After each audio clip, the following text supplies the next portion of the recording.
What is up, YouTube? Today I'm ranking every skate park in North Carolina from worst to best. So, according to my research, which was extensive, there's currently 53 public skate parks in North Carolina. Of those, I've been to 31. For the purpose of this video, I did not include any of North Carolina's great DIY or private skate parks, whether they're on a military base or privately owned and not open to the public, as this video is a ranking of skate parks any viewer would be able to visit. Obviously, this list is subjective. However, I feel confident that my list is about as accurate as possible, and I hope that you agree. Factors I considered when ranking the skate parks were the size of the park, smoothness of riding surface and transitions, how well it was built, aesthetics, number of obstacles, variety of features, usability for beginners and experts, fun factor, likelihood of being robbed while at the skate park, and anything that sets the skate park apart from the others. One thing I found sad but interesting while making this video was the demise of pay-to-enter skate parks across the state of North Carolina. It's not totally a surprise though when there's so many good free skate parks, but Above Board, Skate Barn, Daniel Dhers Action Sports Complex, Rad Skate Park, and the Hangar are the only remaining pay-to-enter skate parks in North Carolina. I do hope I included every skate park in the state in this video. It definitely was difficult to find all of them. Most of the directories available online are out of date and show skate parks that have since closed down. Unfortunately, most of the skate parks that have closed across the state of North Carolina over the past 10 years were pay-to-enter skate parks, and they were all incredible. They just struggled to compete with the awesome public skate parks that are free to enter being built all across the state. I should also mention there are some new skate parks headed to North Carolina very soon. Ocean Isle Beach has been making noise about rebuilding their skate park after the prior one was destroyed in a hurricane. Surf City is currently funding an open, concrete, free-flowing skate park. Mooresville, North Carolina is in the process of building a massive street plaza style skate park with NASCAR inspired theme, and it looks like it'll be an absolute treat. Moving on. Smoot Park is a skate park, and it does exist. If you've never seen a modular skate park, that's what it looks like. It's called a modular skate park or a prefab park because the city pours a concrete slab. Then they buy a skate park kit from a company like Rhino Ramps or Woodward. The city then assembles the kit. Because these modular parks are all built the same from the same companies, they typically lack variety in features, and the ramps are rarely taller than 3 feet. There's just not a ton of variety here. Definitely better than nothing though. Marion, North Carolina has a small prefab skate park with limited offerings. The ramps appear to be falling apart. Ranlo, North Carolina has a skate park. Look, I know what you're thinking. This skate park is comically bad, but is it so bad it's good? Let's grab our penny boards and do some Burt slides to find out. Mount Holly has a prefab skate park. It has a mini ramp, a quarter pipe, a tabletop thing with some stairs and like 2 rails. Evidence this skate park actually exists is scant, but I am told it does exist. Cherryville, North Carolina has a prefab skate park. Swansboro, North Carolina has a prefab skate park. Frankly, I'm unsure whether this park is still open to the public. It was closed at least for a while due to a lawsuit where a child was burned by a metal ramp. Either way, it's a simple prefab skate park. It's not bad, it's just not really good either. Hope Mills, North Carolina, another small town, another prefab skate park. Moving on. Waxhaw, North Carolina. Eccentric is an understatement. This skate park draws heavily from Tom Risser and his masterpiece Whipsnake, a private skate park in South Carolina. This park features several of Tom's very unique sculptures. This park offers the most random assortment of curved rails and rollers and things that resemble quarter pipes but aren't really. Creativity is key for success here. Just don't go if you want to skate like a regular skate park feature. They don't really have the quarter pipes and banks and tabletops or rails like you might be used to seeing.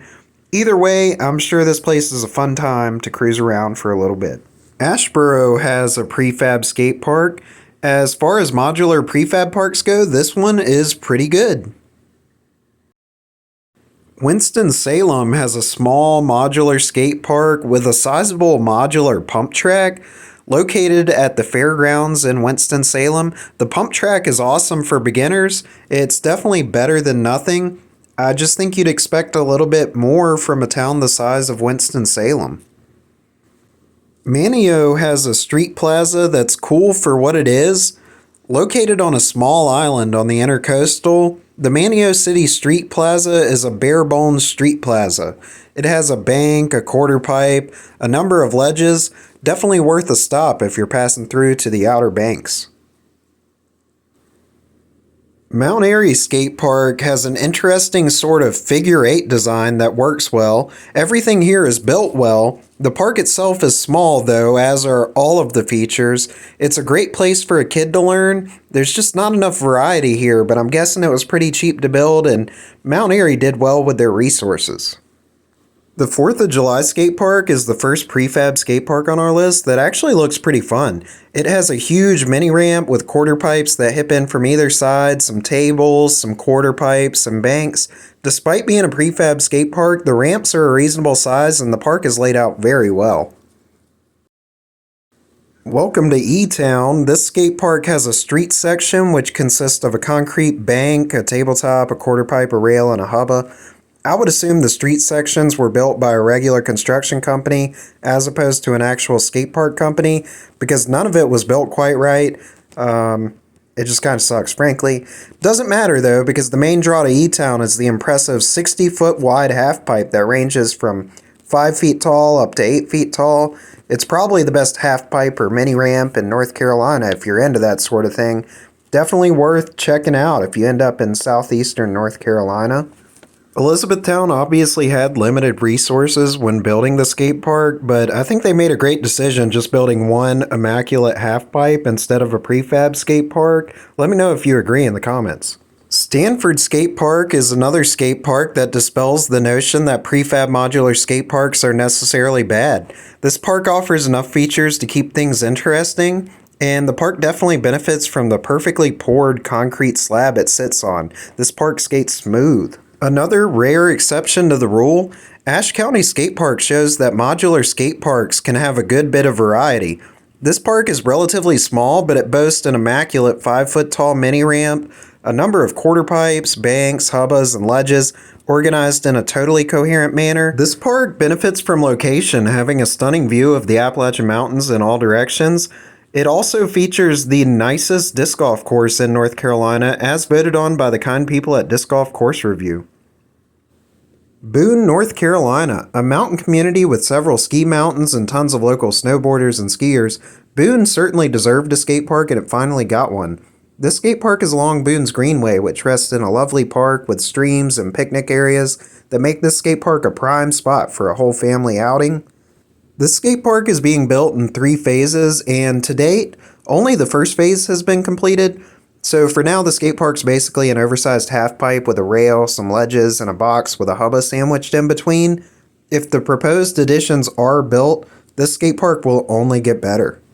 The skate park in Highlands, North Carolina is small, but it's jam-packed with features and it has a circular flow that provides tons of options for line choices.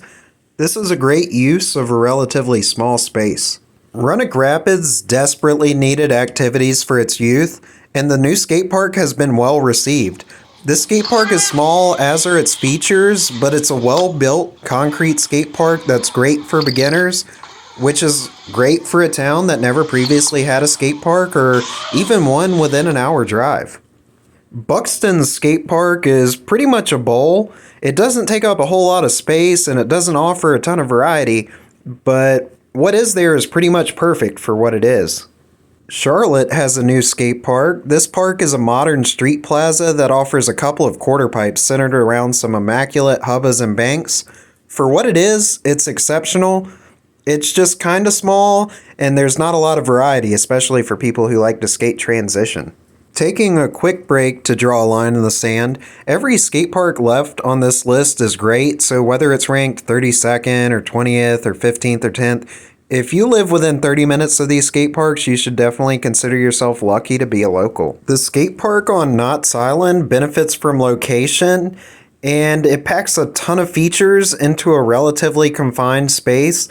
Definitely a fun skate park. Hendersonville's skate park primarily consists of a street plaza that offers stairs, banks, hubbas, and quarter pipes, arranged in a fashion normalized by the Street League skateboarding series, making Hendersonville a great place to grow up if you want to be the next Nyjah Houston. This park has a decent bowl as well. It just doesn't offer enough big transition to make it as good as other parks further up the list. Kitty Hawk seamlessly combines park and street features in an open flow style course.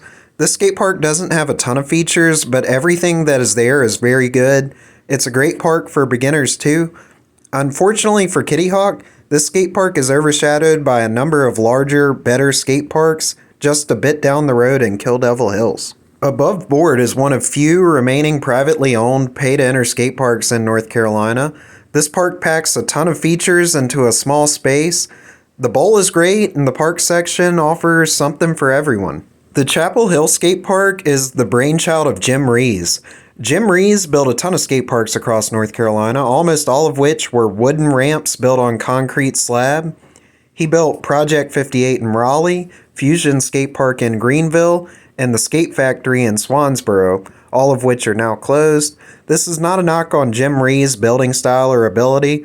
It's simply a reflection of the fact public skate parks are so readily available, there's not enough room in the market for pay-to-enter skate parks. The Chapel Hill Skate Park was built well, and it has enough variety to keep things interesting for a long time. Carolina Beach's skate park is referred to by many locals as Dogtown, and for good reason.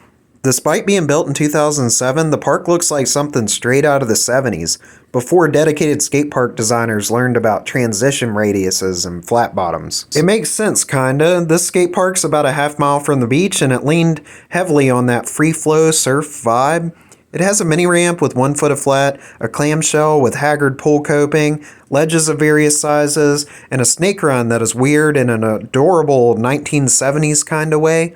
The pool directly in the center of the park is gnarly and skates like something you'd have to hop a hotel fence to skate otherwise. It's a very nice pool. Fundraising efforts are currently underway to build a 3-foot deep bowl with extensions and a pump track. These additions of more new school features will be welcomed with open arms. One of my personal favorites, the skate park in Rodanthe is horseshoe shaped as it was built around a small graveyard, hence the name. Located a couple hundred feet from the beach and sound, the location is stunning, although subject to intense wind. The horseshoe design flows incredibly, and despite the park's small size, it offers a ton of features that are unique and built to perfection. Belmont has a new skate park. This park is aesthetically pleasing, and it packs a ton of features into a relatively small space. It's Plaza inspired, but it also offers large banks, quarters, and a bowl.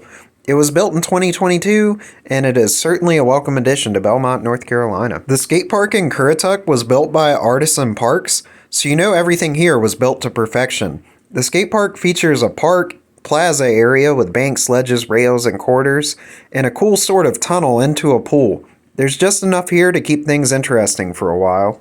When it was built, this skate park was awesome, and over 3 years it transformed into one of the best skate parks in the country. Much of the materials for the park were sourced from Dave Mira's personal skate park, and the park was built by world-renowned ramp builder John Saxton. Unfortunately, Daniel Dhers made the business decision to give up half the building, getting rid of pretty much anything an average Joe would like to ride in the process. Now the park is basically an Olympic training center for BMXers. It's a great place to go if you want to do backflips to foam pit or resi. The new updates to the outdoor section look good, but it would be an absolute cluster if there's like 3 or more people. That's about all I got to say about that. Morganton, North Carolina received a grant from the Tony Hawk Foundation in 2017 and completed the skate park by the year's end. Conceived by Pillar Design Studio with input from local skaters and built by Artisan Parks, this skate park embraces the weird, featuring a number of ramps that are simply unique to Morganton. The skate park's basically a large bowl, which allows for endless line options. I'm just not a huge fan of the transitions on the quarter pipes here. That's all I got time for in this video. Let me know if you agree or disagree with my rankings in the comments. Definitely leave a like and subscribe if you made it this far. And I'll catch y'all in the next video where we show the best skate park in North Carolina. Peace.